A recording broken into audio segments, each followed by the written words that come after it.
Svinje su pojele, a kukuruz su hitila dole. I sad vi gledite, ko će to sad, budete vi to zahorali, nemojte im ispugnuti van i budete posijali pšenicu, recimo u jačmenu, bilo kaj, one budu to opet sve zrovali, a ne znam kad mi tu budemo imali kaj ili na kraju ne budemo imali vjerojatno nikad.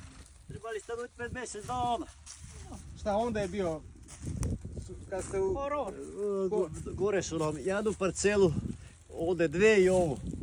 Kompletno? To. Ali, znate kaj, rano se sija, 12. travnja. Prvi se posija, nalih sije među prvima i žito i sve, i posija se kvalitetne hibride, BCO. Znači da. Tvrdunce, polutvrdunce. Znači, I oni su bili polovicom srpnja mliječna zrioba, pečejari. Ovo drugo nije bilo. Dok su one to osjetili, ove kukuruze nisu ni gledale. One su to potamanile, to ta.